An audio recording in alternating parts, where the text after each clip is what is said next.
What's up, YouTube? It's Eric, a Lions fan. Thanks for clicking on this video. I'm gonna kind of redo my camera here real quick, guys, but I want to talk about the game last night against the Vancouver Canucks, the Detroit Red Wings. And some of you guys had mentioned in some of my comments on some earlier videos that you guys wanted me to go ahead and kind of do this kind of content. So, like I said in the last video, if you've seen the Quandre Diggs being traded to Seattle video, I kind of mentioned that. I would go ahead and do this morning. Today is the 23rd of October of 2019. It's almost 7 o'clock, 4 minutes to 7 right now.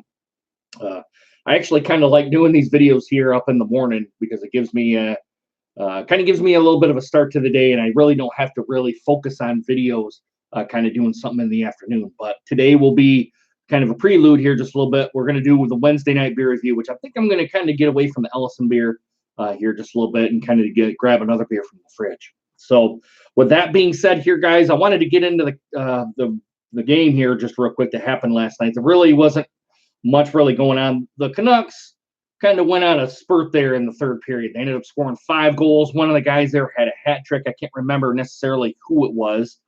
And I'll be honest, guys, I really don't know much about the Detroit Red Wings, who's on the roster, who's on the opposing rosters, or anything like that.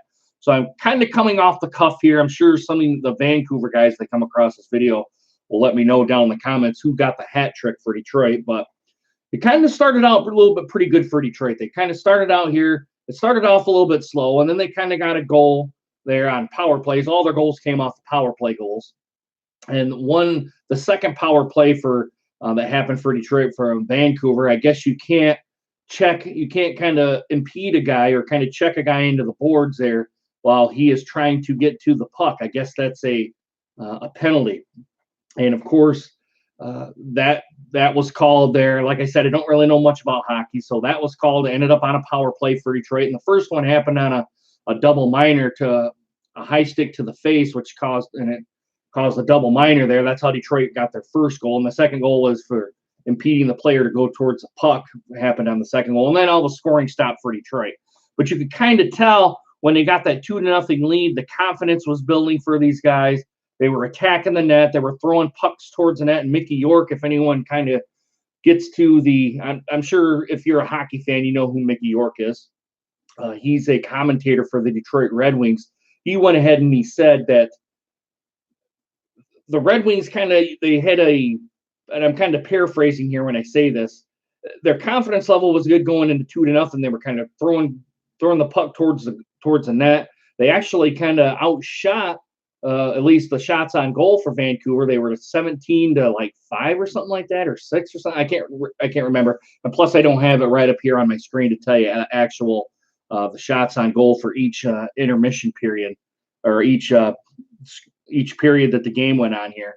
But then he kind of said, then when the Canucks started scoring, and they kind of scored in kind of a bunch of kind of in succession there. One happened back to back in 91 seconds here, and you could tell that the morale of the team and their young team, the morale of the team and just the overall kind of body language of the team kind of went down, and then it kind of just snowballed into 5 goals over the last period there, and that's the final score ended up being 5-2 for the Canucks. So Yzerman has his work cut out for him. I think he knows what he has to do. I think he's just probably doing an evaluation type of thing right now, trying to see what guys he could potentially trade, or maybe kind of waiver, or however all that works with the NHL players trade. I guess they have a trade agreement or something like that.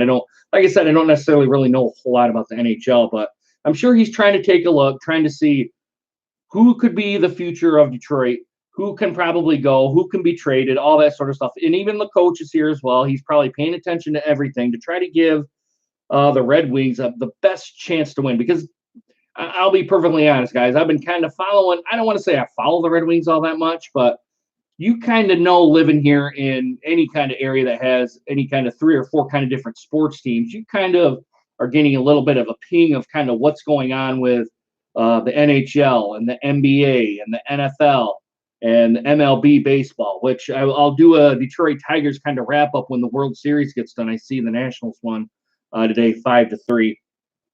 Against the Astros in Game 1, which I was kind of flipping back. I'll be honest, I was flipping back and forth between the two. So yeah, that's all I kind of got. Oh, one other thing here, guys. I guess it's the captain for the Detroit Red Wings. And I'm probably gonna hack this name up. It's Abdelvader. I think that's how you pronounce his name.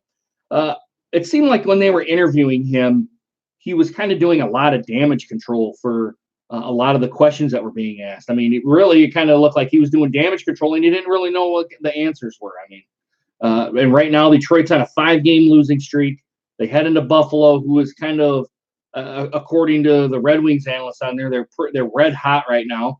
I don't necessarily know. Even the Canucks are hot. They're 6 and I believe they said 6-3 on the year so far. But it's very early into the season, and Detroit just isn't really doing all that well. But they got a lot of young guys in there. They're rebuilding, and they're trying to get back to a winning program here in Detroit. But there's probably going to be a couple of years here where they're going to be, and I'll use the old monk here that was in the 80s. It was kind of the Detroit Dead Wings. We're going to have to go through a couple of years of that to try to get some talent back into the system and back onto the ice. So with that being said, guys, I really do hope you guys like one of my first hockey videos, at least for Detroit. I know a lot of you guys kind of wanted to see this type of content, and I'm going to probably bring a little bit more to the table here. Maybe not necessarily over the entire. We're going to do some Piston stuff. We're going to do some Red Wing stuff.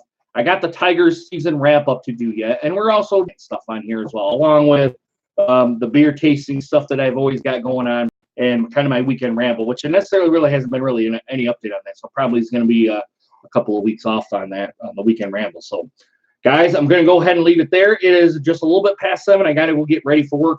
Let me know what you guys think of this video down below, down in the comments. Please consider hitting that subscribe button and make sure you guys hit that bell notification for more videos just like this one.